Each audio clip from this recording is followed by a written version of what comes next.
Department of Tangents podcast, episode 25, a conversation with musician Chandler Travis. It's tough to describe what Chandler Travis does once you get past the basics. He's a songwriter and musician. He's also funny, but he's not a parodist. As he mentions in this interview, he's not Weird Al or Frank Zappa, although they may have some things in common. The closest comparison I could come up with in reviewing his latest album, Waving Kissy Hat Volumes 2 and 1, was They Might Be Giants. He can write strange and sublime musical stories, and while the humor can be up front, as in his Ode to the Chord E, it can also just be a part of the fabric of something greater, like The Strong Man of North America. Or he can just write a straight-up touching love song. And stylistically, he can move from guitar power pop to Dixieland, and it still sounds like a Chandler Travis song. He prefers the term omnipop or alternative Dixieland. He's had a lot of practice at this. He's been playing and writing since the 70s in various bands, and he leads several bands now, something we also talked a bit about. We spoke downstairs at the Midway Cafe in Jamaica Plain in Boston after a long show. I got there at 5 o'clock after playing my own gig and still saw more than 2 hours of him leading his 8-piece band, the Chandler Travis Philharmonic. We covered his songwriting style, how the different bands he leads serve different musical purposes, and one of his early gigs as a regular opener for George Carlin. Travis is a modest guy, and you can tell the work is what's important to him. He put on a great show, but immediately afterwards he was analyzing what he could do better next time. That's where we begin the conversation. And afterwards, stick around for a track from comedian Jackie Kashian's new album, I Am Not the Hero of This Story. It's the best comedy album I've heard so far this year, and trust me, you'll enjoy it. And now, Chandler Travis.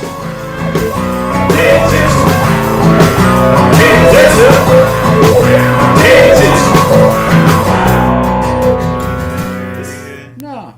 Get started. You just played, was it a 4-hour show you started? No. The first, it was about a 3-hour show. Oh. I know it seemed like 4. Well, I got here a little late. I wasn't sure exactly when you started. Yeah, we started a little after 5. And took a short break. So, it was probably like 2:45 or 2:40. Wasn't that bad. That's still got to take a lot of energy. It didn't really. It was just I got to not talk about I got to not analyze my set in public. Do you stay away from that, talking about sort of... Not nearly as much as I should. What is it, you feel like you sort of kill the magic, you dissect the frog if you talk about it? Yeah, I've always been one of those guys, somebody will come up to me after set and say, that was great, and I was that was garbage. I'm so sorry. And, I really, there's no point in doing that. But it's taken me 40 years, and I still haven't really learned that. Yeah, well, taking a compliment can be harder than taking an insult sometimes. Yeah, especially when you've just done something that you feel you should be insulted for. Yeah. Well, then you start sort of unfairly judging the person who gave you a compliment. That was great. Oh, really? Oh no, I never judged you them. Thought that was great? No. It's not. It's never a matter of that. I just always, like I just said to you. I said, please come back and see us some other time. Uh-huh. No. I would never judge the people, and obviously, if I'm supposed to be my harshest judge, and so that's the gig. Uh-huh. Well, how do you wrangle an 8-piece band plus yourself, but a 9-piece band? Haphazardly. Uh-huh. Because obviously a gig like tonight. We love the Midway. The Midway's been great to us for a long, long time. I enjoy the place. But getting quality, people who are as good as the people that I get, and every musician up there is terrific. Yes. But they have some of them know the material better than others. Mm-hmm. And so you saw we had our old bass player back up there.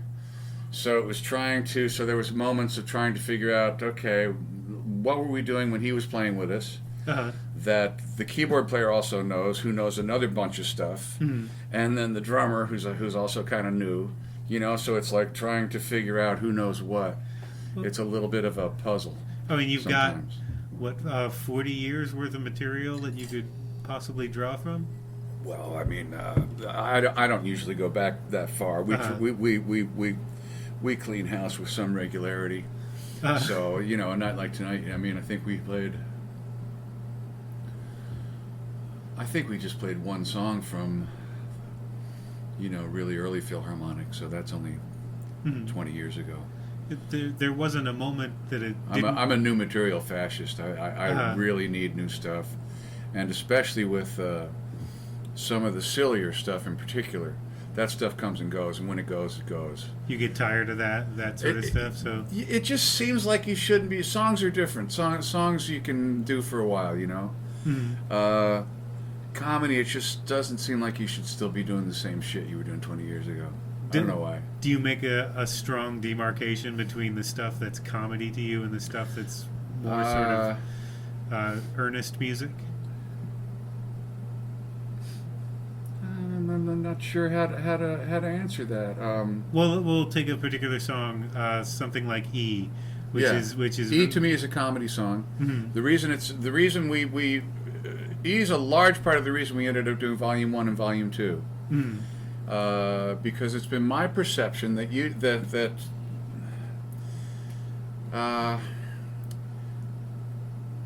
there's so few good bands that use humor. You know, there's so few good bands that really use humor. So you tend to, I mean, you know, I don't know, who do you got? You know, we're always getting compared to Frank Zappa, who I don't really, I mean, I respect him, but I never really, to me, there's not a lot of soul in there. There's a lot of theory and a lot of, I mean, he's obviously a terrific musician and all that kind of stuff, but it never gets me here, you know. You know, I don't know who else is out there. Weird Al, you get them on one hand. You know, the really good, really famous comedy people from the last 30 years. You know, there's hardly any of them, and most of them. I feel like most of the time, once that starts getting bandied about, it makes people take the music less seriously. It doesn't take much at all. We opened for George Carlin for years, and so you know, you're an opening act. You're the last barrier between, you know, the people and what what they're paying to see. They don't want to see you at all. So we found that it was a lot easier to go over well doing some silly shit, you know. But the thing is, you know, one really silly piece, you know, that's what people go home with. They don't remember the music somehow, you know what I mean? It takes over right away. Well, especially when you're opening for George Carlin or you're opening for a comedian. But anywhere really, it's not even really just that, you know. It just takes over. I don't know why. Did that get tiring because you had to play for a comedy audience and you couldn't necessarily address the other side of what you were doing? I think we sort of let it get tiring because we there was only so much. I think maybe we sort of felt like there was only so far you could go with doing strange music and stuff that was serious in that kind of situation. And eventually we got into sort of a routine about it, where you knew a few things were going to work, and also towards the end of our tenure with George. Well, I had two tenures with George. One was with a guy named Steve Shook, who was one of my best pals, and who I worked with for, I don't know, 10 or 20 years. And the last 5 or 10 years with George, we were pretty much trying to make some money there, and you know, it was a great time playing. George was terrific. I mean, you couldn't get a better patron, or you know, just a greater guy. We loved him. Got to interview him a few times. He was always very, very gracious. He's a sweetheart and very straightforward, you know. Yeah. He didn't have that thing comedians have of being always on at all. You know what I mean? I never saw anybody go up to him in an airport or anything like that and get anything less than respect, you know, which I thought was amazing. I mean, I couldn't do that in a zillion years. Yeah, but I thought George was amazing at it. I was worried. He was one of the very first people that I interviewed sort of professionally, the very first sort of very famous people. Yeah. And I remember at the time he was doing and You Are All Diseased, that very strident anti-businessman thing at the same time that he had just done a 10-10-220 commercial and done a voiceover for a Saturn commercial. And I remember I couldn't not ask him about that. Uh-huh. And I was so worried that this is a guy I sort of grew up admiring, and now Yes. I've got to ask him this question. I saved it till the very end, and I Uh-huh. sort of held my breath and asked, how do you reconcile those two things? And he didn't flinch. He just answered it. He had bills to pay. It was as simple as that. He had, medical bills Yeah. and tax bills. Yeah, he had a bad heart for a long time. Yeah. And, but I mean, what a guy. I just loved him, How did you meet him? And We met him in a place called the Main Point in Bryn Mawr, which is a little coffee house. Mhm. And he was a last-minute replacement for Dave Van Ronk. Uh-huh. And What a strange. we'd already seen him on TV a couple of times, so we knew who he was, and we were like psyched, Uh-huh. And we were both, that was back in our earlier, pot smoking and record collecting days. So we we really hit it off on both those counts. What year was that? It probably would have been 71 or something like that. Mhm. 70, 71. Seems like he's very loyal to his opening acts. Yes. Yeah. No, he was, he just couldn't have been sweeter. Mhm. Just a really good, I miss him. What was I looking at some pictures of him yesterday. Something came up. I don't know what it was. But yeah. Oh yeah, I miss him. He's one of those guys, you'd call if you saw some crazy movie or some record, you go, that's a pretty short list. That's 3 or 4 people, Uh-huh. So I hated losing George. But we were awful, awful lucky to have gotten to know him. Mhm. And were those audiences odd to play for as a musician? Not really odd. They were fun. Mhm. I mean, it was great playing decent theaters. It was great. It was great being presented well. Mm-hmm. Second shows on Saturday night could be a little rough, or places where they were drinking a lot, Mm-hmm. or something like that. The Stanley Theater in Pittsburgh, second show, big place. Mm-hmm. Those could be challenging, but we kind of like those. We certainly went down in flames a few times, but we also got a couple encores, which that's not easy to do as an opening Mhm. act. So, Right. we enjoyed the challenge of it. It sort of, after we'd done it for a bunch of years, it's sort of what you could do in that situation. We sort of felt like we'd kind of exhausted it a little bit. And we were already starting a rock and roll band called the Incredible Casuals. Right. So we were kind of going out and doing our thing to support making an album and, get this transition going. Mm-hmm.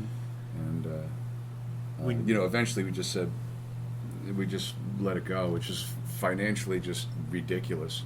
Well, when you started the Incredible Casuals, did you feel like you were free to sort of indulge a different side of the music? Oh, absolutely, absolutely. Every band I've started, there's been that feeling of, oh, now I get to do this other thing entirely. Well, how many of them are active at this moment? I know you have different projects. Really, only 3. Uh-huh. The Casuals are on the sidelines completely, Mhm. unfortunately. And right now I got the Chandler Travis 3-0 and the Catbirds and the Philharmonic. Mm-hmm. Yeah. Is it a certain body of music that each one of them Yes, you convene them to play? Pretty different. There's a lot of crossover between the Philharmonic and the 3-0, Mhm. but that's a really different sounding thing. They're pretty different arrangements and stuff. The 3-0 is 4 people usually. 3-0 is 4 people. Yes. Of course, because what's a 3-0 without 4 guys? Right. It's crazy. But anyway, yeah, the Catbirds is sort of more along Casuals lines. It's noisy, Mhm. a little more rootsy. We got an amazing guitar player named Steve Wood and his son, who's a ridiculous drummer, and I'm having a ball with that. I think we get to make another one of those pretty soon. Uh-huh. The next 3-0 album's almost done, and they totally scratch completely different itches. And it seems like you put one album out a year or every 2 years. Something like that, yeah. Yeah. People tend to go on and on about how prolific I am. I'm not really that prolific. It's about once a year. There's lots of people that do that. Yeah, that's still an impressive sort of thing to when you factor in recording all of that and getting things out there and promulgating a full album is still. Well, they come out a lot faster if I my favorite engineer is always working. Mm-hmm. So he's never free. So really, the reason it takes so long. I mean, I probably would be a lot more prolific if it just wasn't for my engineer who's always working. And you just have to, they really only take a week or two to make, Mm-hmm. but it's always spread out according to when we can finally get Ducky for a day for, Mm-hmm. when he can blow a day and not have to charge much. Well, how often do you write? How many songs per year would you say? Oh, I don't know. It's probably 15 or 20 a year or something like that. Mm-hmm. It's easy to. Sometimes you get work for hire, so that's usually pretty easy to do. Well, is the Philharmonic the unit that can kind of do whatever you want in any sort of style, and the others are a little more? It's not really that simple. Mm-hmm. I mean, the Philharmonic really couldn't do what the Catbirds does. Mm-hmm. It's pretty different. And then you're always coming up with stuff that doesn't really fit in any of them. Still. I mean, there are so many different styles just on this new album Yeah. alone. There's sort of Well, the Philharmonic can do a lot of stuff. Mhm. There's no question about that, and that's why it was, that's part of the thing that's been elating about it. Uh-huh.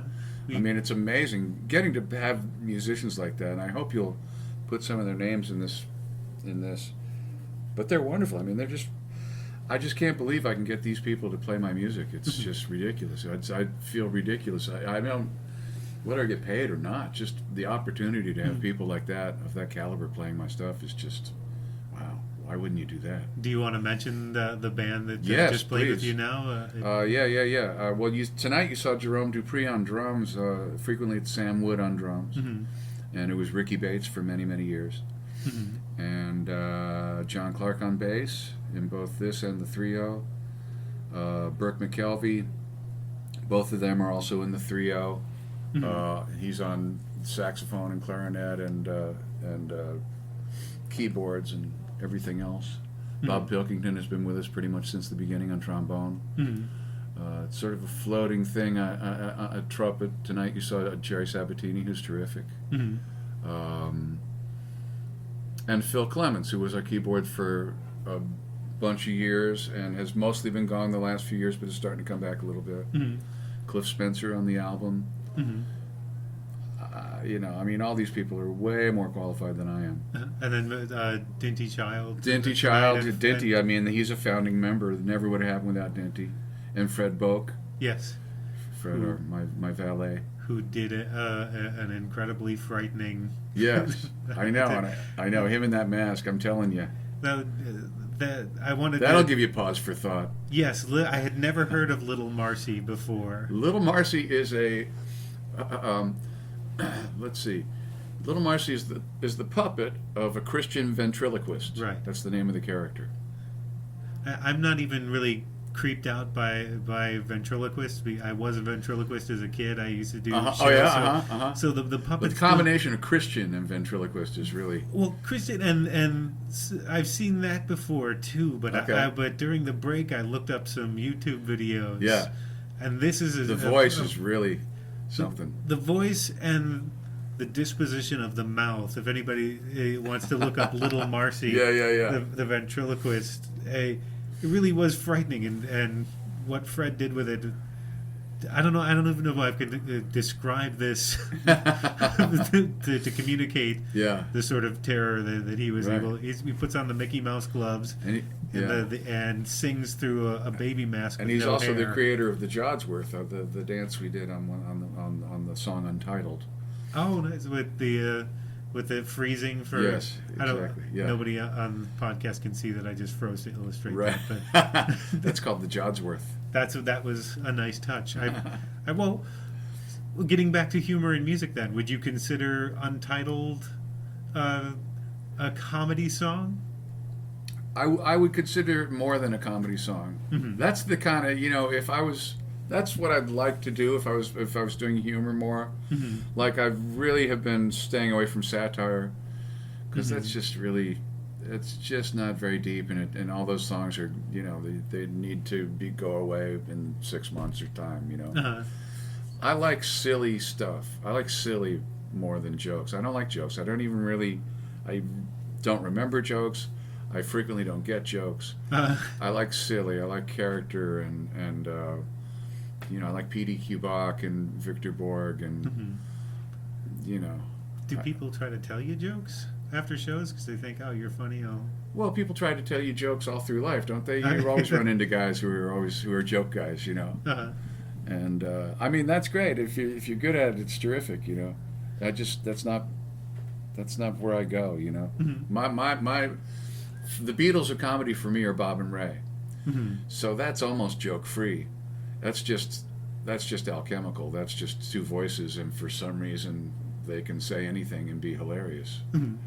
To me, I mean, that's obviously an overstatement because there's great writing there too.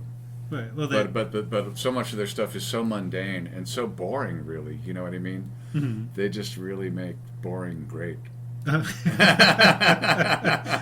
quite the slogan for them. I love them. That was something I definitely shared with George. He was also a Bob and Ray nut, and he would get everything and then send it to me when he was done with it. So that was great.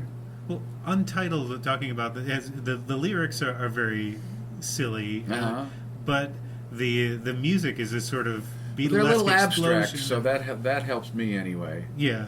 You know what I mean? And the dance is it's sort of, there's something abstract about all those ideas to me. Right. Well, the titles, the offered It's not titles jokey, are funny. It's odd. What are the titles? It's yeah, the list of titles. the in list the of songs? titles. For those who haven't heard it yet, it's called Untitled. The concept being, it's so good it doesn't need a title. Big Boxcar, Blue Sandwich. Oh, Slow Sandwich and Blue Sandbar, I think. It is. Yeah, something like that. Yeah. Slow Sandwich sticks with me. Yeah, I like the idea of a song about trying to title something. Yeah. I was listening to that when I was shoveling snow a couple of weeks ago, so there's no place for the mind to go other than to just sort of concentrate on, well, what the hell is a slow sandwich? and trying to... Yeah, that was my favorite. Slow Sandwich is my favorite. But it's I'm forever talking about this, but when you get a tune in your head like that one, for instance, I mean, if you just listen to that melody, it's like, well, what the fuck is that about? I mean, what could that possibly be about? It's and when it has no lyric, it could be about anything. I mean, the vistas are unlimited. And then when you put a lyric on it, it's just about that. Even if it's a good lyric, which that is, I really like that lyric, but suddenly it's nailed, and it's very finite once you put a lyric on it, Well, then there are songs like Strong Man of North America, right. which makes you smile. It's not a joke song. It's a very sweet song, I believe. But there's a humor to it. There's a sort of a twinkle to it as well. Right. Well, that's my collaborator and lyricist David Greenberger, who I've written with for years, and he's very much in the Bob and Ray category of he loves little mundane things. He's great at imagery, which I've always sucked at, and he's great at finding the little things in life, and thinking about those kind of stuff. It's very unpretentious. There's nothing earnest about it, but it's also not jokey. I mean, that song's just about his daughter, So I mean, and there's also frequently with David a lot of sweetness. There's a real sweetness to it. Oh, I didn't get the humanity to it. I didn't get the relationship being a father-daughter relationship. Yeah, that's what it is. From that, we're going to play his daughter's wedding in May. Oh, nice. Nora Bell. Nora Bell was named Nora Bell because at some point when David's wife at the time was pregnant, he was driving, and in the rearview mirror he was being followed by a LeBaron. But he was singing it in the mirror, Nora Bell. Well, the humor you mentioned earlier, who are the bands that use humor in that reminded me a lot of They Might Be Giants. Yeah, and I like They Might Be Giants, and they're to me they're great because they got some silliness to them too. It's not jokey stuff. It's not. There's a little satire in it, but not much. I kind of like They Might Be Giants. I love the Bonzo Dog Band. Yes. I've spoken with Neil Linus. There's so few people working that stuff though that it's, you know what I mean. There's a lot of humor in music. There's Randy Newman. Randy Newman. There's a lot of Texas singer-songwriters. Beaver Nelson. I enjoy him a lot. Beaver Nelson, I don't know him. He's a singer-songwriter out of Texas that uses. There's a great sense of humor in there. There's some Beaver Nelson. Yeah. Huh. Okay, I got to check that out. And I know Ben Folds uses humor. Yes, he used to a little bit. Quite a and Robbie Fulks. Oh yeah, I love him. He's been on the podcast. Robert Earl Keen. Although it seems like I don't know. I got to find out if are there any Robert Earl Keen songs as good as that Christmas song? I'd have to go back and listen. Yeah.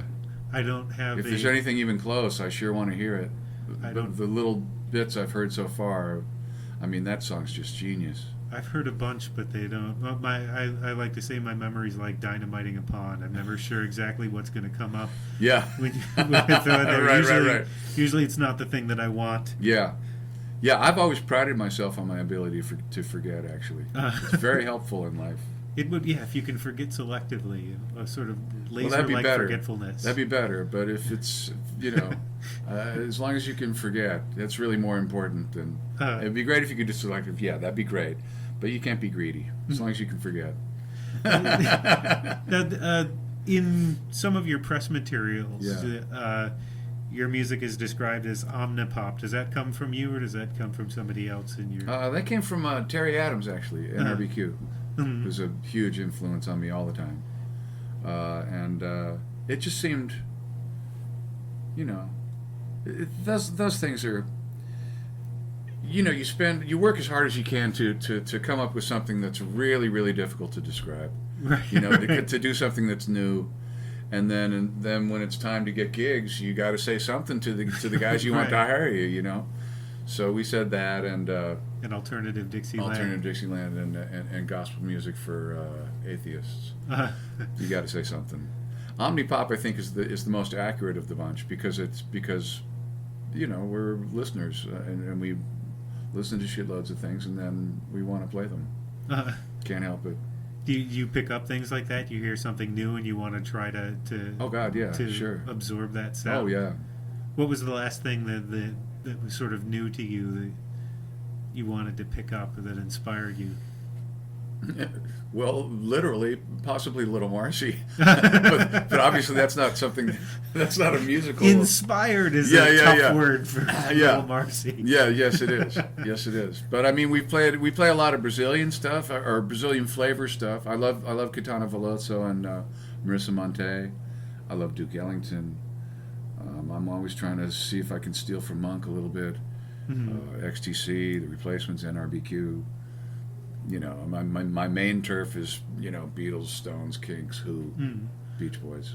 Well, there's jangly pop on this record. There's Beatlesque sort of. I'm trying to get out of the jangly pop is really, really natural to me, and I'm trying to do less chords, less jangly chords and less hi-hat and snare.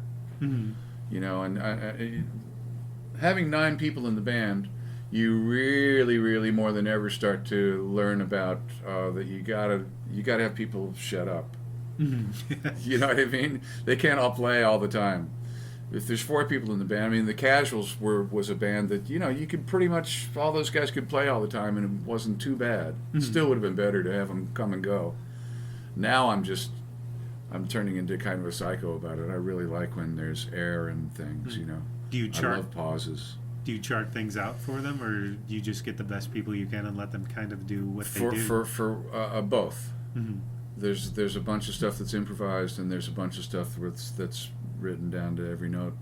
So it's all over the place. And I'm very embarrassed to say I still can't actually literally write music. I'm forever just corralling some poor music school guy, one of our horn players or something. Right, to write out things. Saying, hey, write this down for me. Da, da, da, da, da, da. It's horrible. It's not easy to do. It's not that hard though. I mean, it's not fucking rocket science to learn how to write music. No, but if you're putting together a chart for 9 different instruments, well, you don't need one for you, but. Yeah, but I mean, it's crazy to have all these wonderful people to work with and not be able, have to have them sit while you hum something. It's terrible. Do they all get to choose what kind of pajama pants and hats they wear on stage as Oh, sure. well? Or is that... At these rates, you goddamn right they do. Yeah. Now, if you find a musician you really love and tell them, well, here's what we're going to do. Most of us wear pajama pants and silly hats and things. Well, on you know, stage. that whole thing, there's a lot of things in the Philharmonic. Strangely enough, I found it a lot easier to get 8 people to do crazy shit than 4 people. Mm-hmm. You know what I mean? Yeah. There's something about a gang, you know, that, you know, because, you know, there's bound to be a couple of guys that don't want to do it. Right. But if there's 6 other guys going, well, what the hell, let's give it a try, you know. Right. 4 guys, you get 2 guys that don't want to do it, you're sunk.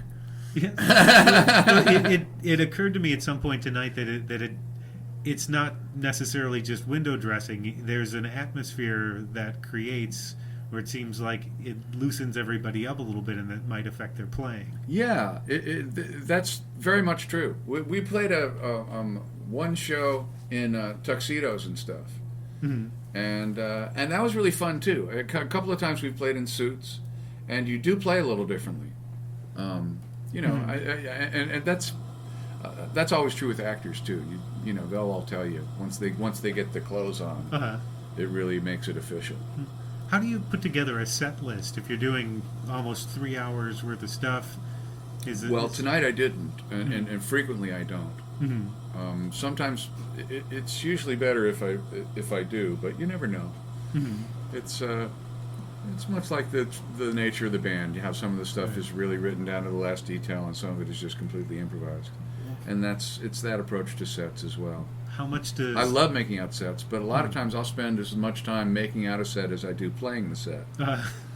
We used to have, me and Steve Shook again, would have long arguments about, you know, what song should go after the previous song and all that kind of stuff. Well, how much material does the band need to know for you to sort of put together a set on the fly, to be able to call out?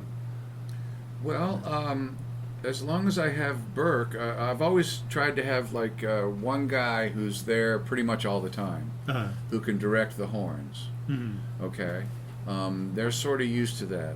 The horn guys are a different thing a little bit, you know. Mm-hmm.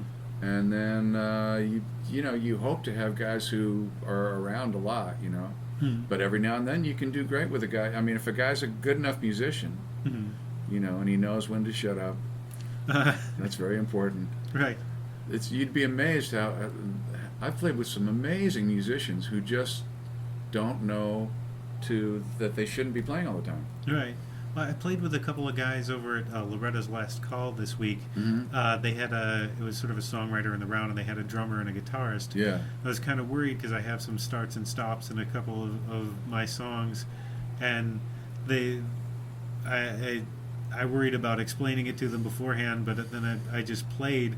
They were fine. We didn't get the starts and stops, but they were able to get them sort of by the end, and did some wonderful stuff. Having never, there were 4 rounds of 4 players that night, and they played with almost everybody and sounded great. Yeah. And everybody sort of had a somewhat different style. It's amazing to me that someone can do that. Yeah. Yeah. I mean, you know, when guys are great, they're great. But boy, you want to know a good trick for a novice is, you know, if you got a solo coming up, lay out the verse before. Mm-hmm. It'll sound twice as good. You know, instead of just jangling, and then suddenly you're playing notes. You know, if you want to make an impression, just lay out first. That amazes me about Bruce Springsteen's band too. That you see every once in a while somebody posts a video of them. Somebody calls out a song supposedly they've never played before, and I guess Springsteen just decides he wants to play it, and everybody has to do it. Yeah. Well, we do that a lot. I mean, you know, I call out ancient stuff a lot of times. You know, I'm forever calling out stuff that not everybody knows. I mean, the book is ridiculous. Who could know all that shit? Mm-hmm. Now, do you have? Did you see the horn book? It's literally like that. No, I didn't see it. It's absurd. Does everybody have a book when they join the band? Originally we had books. Now we seem to be going over to tablets or something, so you could have it all on the screen. Because the books are huge, and you drop one and it's all over the place, and you know what I mean. It's a little unwieldy. And you don't have to do the 3-hole punch and wind up with the little holes. Yeah, we used everywhere. to do that. That was a long time ago. Yeah. Do you have any non-musicians that influence your writing or your work? Any comedians or filmmakers or? Well, Bob and Ray. Filmmakers, Robert Altman. I mean, I love movies, so yeah, I'm sure I do. I love Alan Arkin. Do you know Alan Arkin was in the Terriers? He was in a folk group called the Terriers that actually did a version of the Banana Boat song before Harry Belafonte. No, I didn't know that. Dale. Yeah. What did he play? Or did he sing? He played it like acoustic guitar and sang. And some of it's pretty good. I'm always happy to see. It's when like he pops it's one up. of those things like Chad Mitchell Trio or one of those really white kind of folk groups from back when they were doing that. But they did. There's like there's like 4 or 5 songs on there that are killer. I'll have to look that up. Yeah, I love Alan Arkin. Yeah, I mean, sure, there's all kinds of people that influence me. I just started reading. What's the guy's name? James McBride. This writer. Who the first thing I read was a biography of James Brown, and then it was a fictional book about abolition and John Brown called The Good Lord Bird, written very much like a Mark Twain kind of, written in a semi-literate, in the style. It's one of the characters in the book is semi-literate, so it's got all these kinds of affected kind of writing. But God, it's great, and I'm still trying to figure him out. And all his books are very, very different from each other, so I'm intrigued by that. And yeah, sure, lots of writers over the years. Are there visual artists who influence you as well? You mean painters and stuff like that? Painters or photographers or any kind of visual media? There's a visual element to the band. I didn't know if there was something. I hope so. No, we're just trying to. I think when the band was starting, we were. It was just when grunge was going and all that kind of stuff. There were too many people just playing in the shit they'd be walking around all day in. And I just sort of resented that. I just thought you should go out of your way. You got a chance to do something goofy. Right. Give it a shot. Instead of going up there in your fucking flannel shirt. What was the first sort of sartorial choice? Did the band always sort of look like this? Well, I always wore smoking jackets, and I did tend to I wore pajama bottoms early too. So I mean, part of the pajamas thing is it's very, very comfortable. It's very light, very light and comfortable. I always like being cool when I play. That's the same for the bare feet. It's just nice to be cool. It makes you want to move around more, which is usually good. What was the scene like when you first started? Was Eastham? Was that where you started playing? Well, no. I was born in New York City and grew up in Darien, Connecticut, and went to college in Boston at BU. Okay. So BU is probably where, I played in rock and roll bands in high school too, but BU is where I started getting more serious about it. Did you have sort of an eclectic palette back then, or is that something you acquired? Sure. Yeah, always. My folks listened to like Broadway shows and Ella Fitzgerald and Frank Sinatra and some classical stuff. And then, I'd listen to every rock and roll record I could get my hands on. I've always been a record collector. So I've always been searching. I just realized that before I printed this out, I have a bunch of questions here that I've been referring to. Okay. And I think my cat jumped on the keyboard before I printed this out because I have one question. I have one question here. This must be where the cursor was. Yeah. Let's hear what the question is. There are so many people on this album. How do you decul-length-eyed who plays what? I do call it eyed who plays on what? Yeah, it's a big thing. Yeah, my Spiffly and fruit. You got to because you got a part in the bezels. Well, Miles was very spiffly. Starting. Yeah, that's where it came from, I think. Part. Yeah. It's a movement. I always loved as a writer when I was doing. I did do some. I did sort of have sidelines of journalism for a little while, and I was always happiest when I could work in stuff that wasn't English. I worked as a book editor for a while at a very terrible firm that we were to do 600 pages a week. It was all unpublished authors who would send their stuff in, and most of it was just really terrible. Yeah. And to clear my palate, I had Steve Martin's Cruel Shoes on my desk always. Clearing your palate is very, very important. There's certain. I used to feel that way about both Sun Ra and Tito Puente. I liked seeing both of them with some regularity because it seemed like it could clear out my head from all the garbage that got in there. Mm-hmm. Especially Sun Ra. Sun Ra would flush you right out pretty good. I'm not very well versed in jazz, but there are some things that I like, and I know that Kind of Blue works about as well as ibuprofen for getting rid of a headache for me. If I can close my eyes and listen to that album. I've always actually had a little bit of a blind side with. He's one of those guys I never really. It took me a while to really understand what he was doing, and I feel like I'm still catching up a little bit. Mm-hmm. Mozart is another one. There's so much. I'm sure he's great, but a lot of it I don't. Sometimes things hit you in the heart, and sometimes they don't. Well, there's so much to learn. I mean, there's so much with this blog I'm learning too, because I'm trying to keep up with everything that's coming out that I think is good. I'm trying to sort of get out there. It's like the scene in UHF, where the Weird Al's UHF, where the kid gets to drink from the fire hose. I probably don't know that one. Oh, well, that's part of what his kids show is. Now somebody gets to drink from the fire hose, and they turn it on, and it just blasts the kid to the other end, and trying to drink from that. Yeah. But that's partly what you're looking for, isn't it? It's something to have a big effect, That was something I shared with George. A lot of George's stuff was just provocative because he wanted a reaction, you know what I mean? So, I'd rather have somebody just pull out their hair and hate something than just go, it's okay. Do you go for that sometimes too? Do you write something to sort of see how people will react? And do you watch them at shows when... I don't think... Sometimes there's a point where it changes over to that. You don't start off writing it for that, but sometimes you'll start on something and go, "Oh my God, this is really going to be amazing to try and put over." And then you keep going down that road a little bit. There's one cover on the new album, Your Wife and Mother. Who is who is that by? It was the recording I got it off of was a Jamaican single by the Virtues and the Ambassadors, and I've always thought that it was, they had to have two groups to actually have the balls to do that.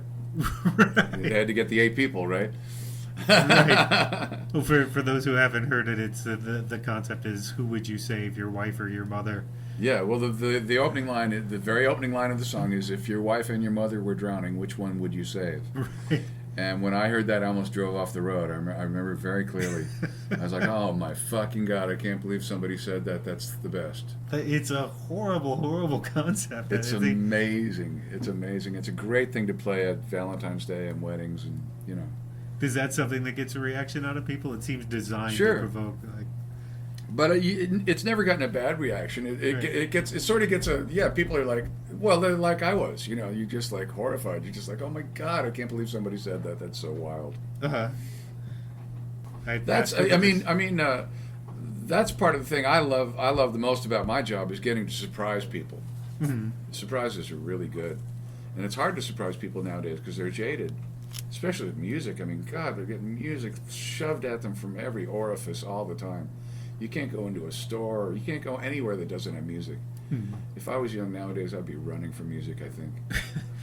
But so to actually be able to surprise somebody in that arena is pretty good, But does that help you at all that people can get to your stuff easier these days, or would you rather it be somewhat mysterious? I don't know.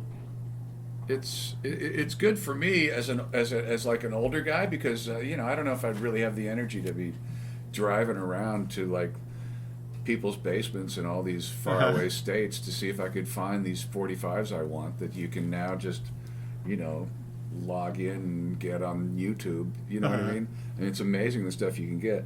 Now I get very petulant, right when I can't find something. I was looking for something last night, and I was like, "What the fuck? They don't have this." Right. It's like, what the hell? That it's not on YouTube or it's not on... it's because it's pretty rare. I mean, usually you can find this stuff out there. It was this song called "Here Pidgey Pidgey," this horrible song the Casuals used to use as an intro, and. What was the? I was on my friend Belinda Rollins' radio show. Have you heard that? No. Bubbles in the Think Tank. Bubbles in the think tank? Yeah, you might like it. It's on WMFO on Saturday nights 11 to 1, and it's just 2 hours of music you've never heard in your life before. She very rarely plays anything that I know, which I'm a fucking glutton.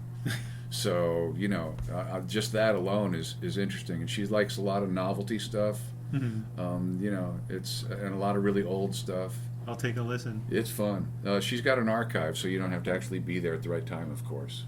But Bubbles in the Think Tank is great. And I was on the show. Over there. She's my girlfriend, so we were fooling around. It was her birthday, so I came up and did the show with her. And she does a free association thing where all her listeners who are very involved. The thing is really cool. But anyway. Sometimes she does these free association things where she get her listeners to send words, and then they're supposed to jog her memory, and she'll go wherever she goes in relation to it. But one of the words was pigeon, and I knew this song. I had the perfect song. It was great. I had the single at home back when I had a normal home. Do you not have a normal home? I know right where it was. But Here Pidgey Pidgey. It was just killing me. I was like, I can't find Here Pidgey Pidgey. What the fuck?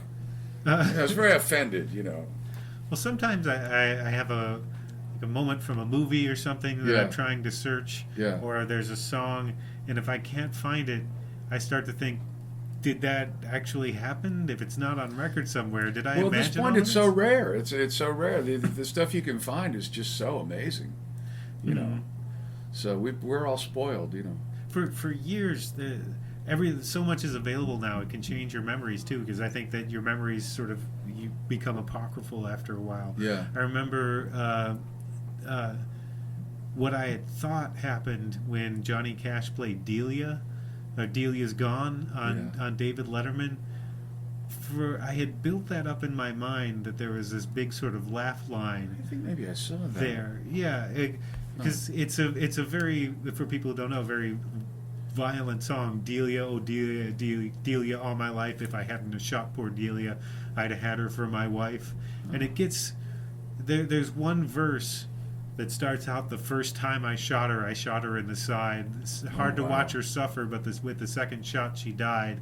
Wow. And it's a murder ballad. So, but there was such a weird tension when he played it on Letterman. In my mind, I had this. I always pictured this big laugh line after he said that. And when I found it on YouTube again, it was just sort of, there was a little smile there and maybe a little bit of a nervous giggle. But for years in my head, I had this picture of Johnny Cash singing it, and the audience laughing out loud sort of nervously when it got to that. Huh. I don't know if you've had that sort of situation where you think you've clearly remembered something. Oh, sure. Yeah. You ever see this the Sam Phillips on Letterman? No. Drunk as a skunk. Really, really drunk. So drunk that he got rid of him at the break. I've watched a lot of Letterman. I've never seen that. I'll have to go home. It's really good. And that might be. I think the last time I looked on YouTube, you couldn't find that. I couldn't find that. But it's worth seeing. It's definitely worth seeing. Now, where does the Dixieland influence come from? Is it Dixieland and a ska sort I think in a way it comes from Sun Ra in a funny way, because the horn thing started with me because Dinty was doing this thing at the Lizard Lounge years and years and years ago, And he was just, they were playing every Wednesday, and they'd have different guest stars come down, and he would have the rhythm section, and then he was in the habit of sometimes asking whoever the guest star was, is there something else that you always sort of wanted to do or something like that? And I was just really sarcastically more than anything else. I just said, oh yeah, a horn section and chick singers, right? Because that seems like what bands always did when they got really tired. So, and him being a devil's advocate as well, he got me the horn section, and a couple of the horn players were amazing. Mm-hmm. So, I found out about that a lot of my tunes really needed horns, surprisingly enough. I mean, and the thing was that it seemed to me in a lot of ways that for most rock and roll bands, when they finally do start using horns, or even if they start out with horns, they're pretty much doing stack stuff. Mm-hmm. You know what I mean? Which is understandable. That shit is great. Right. And don't get me wrong, because I love it. But there's a lot more things to do with horns than that, Right. I always thought that and I think the Dixieland thing just comes from wanting there to be more anarchy in it. You know what I mean? And more guys just blasting and doing whatever the fuck they want instead of having these tight little James Brown and Stax kind of parts. It is amazing how it all sort of weaves together if you were to isolate each part and play them separately for somebody. Yeah. And then tell them, well, all these people, all this is going on at once. I'm not sure they'd think that was a good idea. Yeah. Yeah. Well, there's lots of bad ideas available. Well, I wanted to ask also, sort of on a tangent, that you are selling nose balm. Yes. Would you like some? With that, how exactly do you use nose balm? Well, you just put it. You take the cap off and you put it on your nose. Is it like a Silence of the Lambs thing where you're at the autopsy room? You're I certainly hadn't thought about it that way. If you explain more. Explain about what the Silence of the Lambs thing. Well, there's a scene where they're standing over a body that they fished out of a river, and they put some. Again, I'm gesturing. People can't hear. People can't hear, but they put stuff under their nose to keep something. Yeah, so that they'll smell that instead of the body. Well, no, it's not that. This is waving kissy head nose balm. Yes, it's yeah. Our motto is, it's your nose, shouldn't it be shinier? And I'm just sort of in love with the idea of getting people to put lip balm on their noses for some reason. I don't know why. It just seems like a terrific idea. Do you get people to do it at the shows? A couple times. They pick these up? Yeah, every now and then that'll happen. Yeah. It's caused a lot of confusion, which it goes right along with surprises. I love confusion. I love surprises. Did you get this FDA approved for nasal use? No, in fact, there's a disclaimer on there that says may be harmful to nose. Caution, may be harmful to nose. That's. Oh, I see that right now. It's in the small print. You got to read that. Yeah. That's. So be careful. Don't do this at home, kids. And lastly, I wanted to ask you about the a phrase I also saw in your press. I don't know if it's something that you came up with. A writer-song-singer. Oh yeah, that was my first solo album. That was but was that what's the origin of that? From singer-songwriter. Yeah, but did you prefer? You put the writer first. Yeah. Is there any particular meaning to that? Is that something you identify more as a writer? No. No, I was just fucking with the phrase. Yeah. And likewise, waving kissy head is sometimes people ask where we got that from, and it's just the I don't know if you've seen the artwork to the CD. Yes. Okay. It's just that was a found photo. He found that in the street, and he just sort of put it in. He drew this dog shape around it, and it's a couple kissing. And he had just done it's David Greenberger again, my lyricist, and he had just done the piece of art, and the piece of art was called Waving Kissy Head. And I was like, okay, that's fine. That's an album title. That's great. There's no significance to it at all. I just thought it sounded nice. Is that how you tend to pick up album covers, just sort of, or album? No, it changes. Titles. Yeah, I don't. Well, I guess it is. Yeah, I guess most of them are just something that I like the sound of, probably. I don't know. There's been so many of them. I'd have to go. But I'll bet that's probably true. I bet a lot of them are just something silly that I like the sound of. Right, because you're already probably on to the next one by the time you're... Yeah, the title. It's like trying to name your band. It's you know, it's pretty hard. Is there anything else I haven't asked? Album titles are actually pretty easy. There's a lot of great. It's easy to come up with great album titles. I always wanted to do one called "Ta-da" and "Yes Dear." I always wanted to do "Yes Dear." Don't put that in either, though. I want to keep those.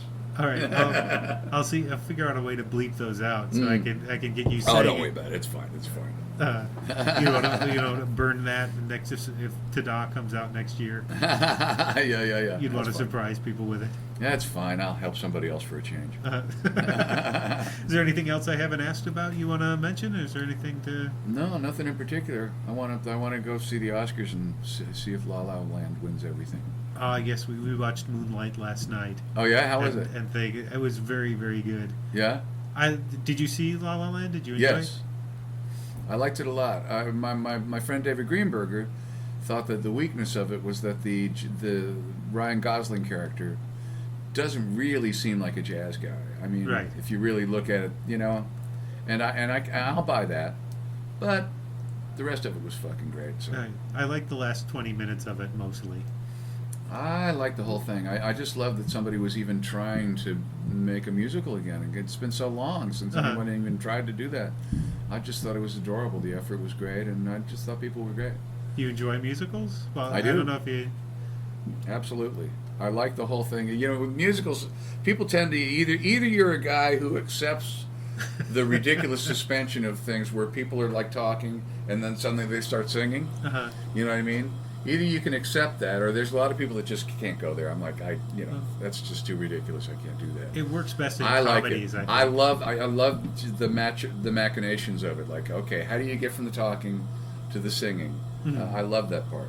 Do you like mostly sort of Broadway stuff, or I tend to like the silly musicals? Yeah, to me, I like the sillier stuff. This is like a Little Shop of Horrors, because there's nothing that makes sense in that world, so why shouldn't they be singing all the time? Well, I'm a Sondheim freak. Oh, yes, my wife introduced me to Sondheim. Yeah, I love him. Loved Rodgers and Hammerstein. Loved Frank Lesser. There's so many great ones. Have you ever written a musical? I have. I've never really written a full-scale musical. I wrote one with a friend of mine named Gip Hoppy. That was a fake investment seminar, basically. Boyce and Melinda Peterson's. Also doesn't make sense. I don't remember the name of it, but it did get produced a few different places, and it was delightful. And I'm trying to get him to do another one where David and I have written a bunch of songs for this idea that Gip has, but he's been we've been having a hard time kicking him into gear. But yes, there's nothing I want to do more than write a musical. Well, I'll look forward to that. I'll let me know if that happens. I'll let people know. Well, the bunch of, I mean, what for sure will happen is there will be an album of songs that are all written to this one idea, and they're really coming out great. So we're excited about it. You could do the Tommy sort of thing where it's an album first and then the musical later. Yeah, I don't know. We'll see what happens. Well, thanks for taking the time to talk with me. Sure, man. Thank you for that was fun. Yes, thanks. Appreciate it. An arrow to the head isn't always a trick. Thanks again to Chandler Travis for taking the time to sit down and talk, and to the Midway Cafe for letting me tape there. Find out more about him at chandlertravis.com. And now, a track called Got My Hope from Jackie Kashian's new album, I Am Not the Hero of This Story. At the very beginning of the album, Kashian notes she had a different 45 minutes of material planned for the taping, but wound up changing it after the election. And on this track, she talks about her reaction to that election and how she worked through it with her friends. Check out the new album and also Kashian's podcasts, The Dork Forest and The Jackie and Laurie Show at JackieKashian.com, JackieKashian.com. And if you like this podcast, please consider subscribing and leaving a review on iTunes, Stitcher, Google Play, or wherever you found it. Thank you and enjoy.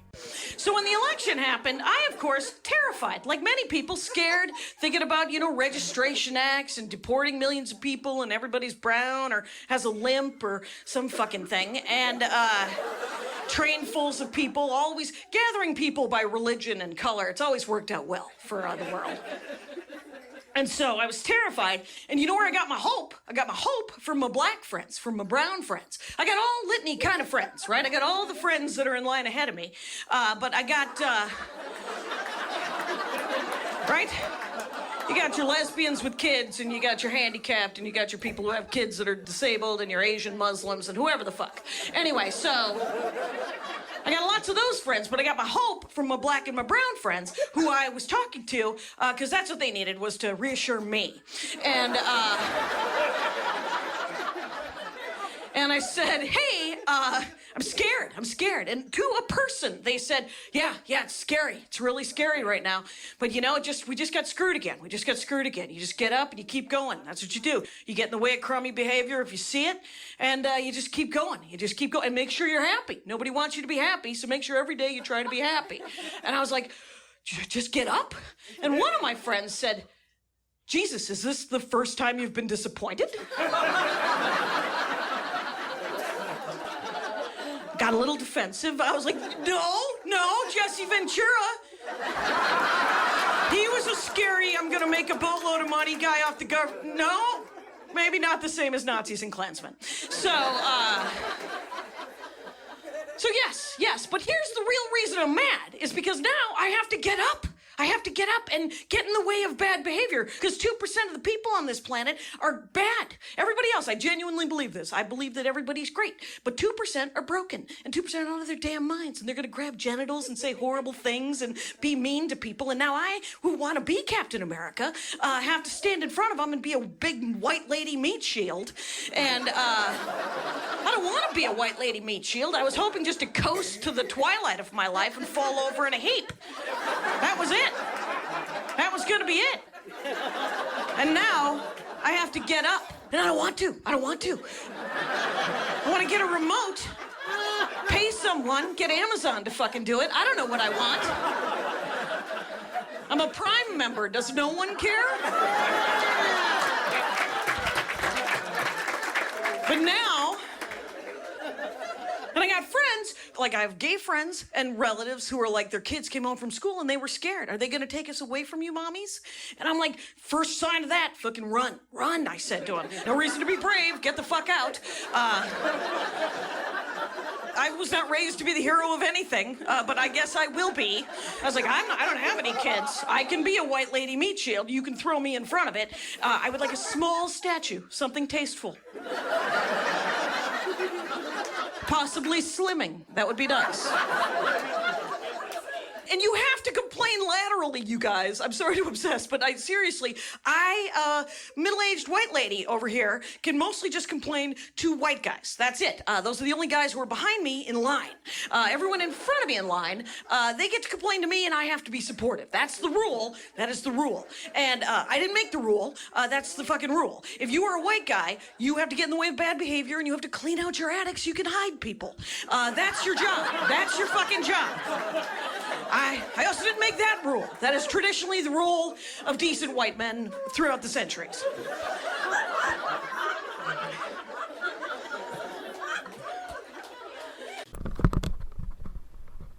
Dear Young,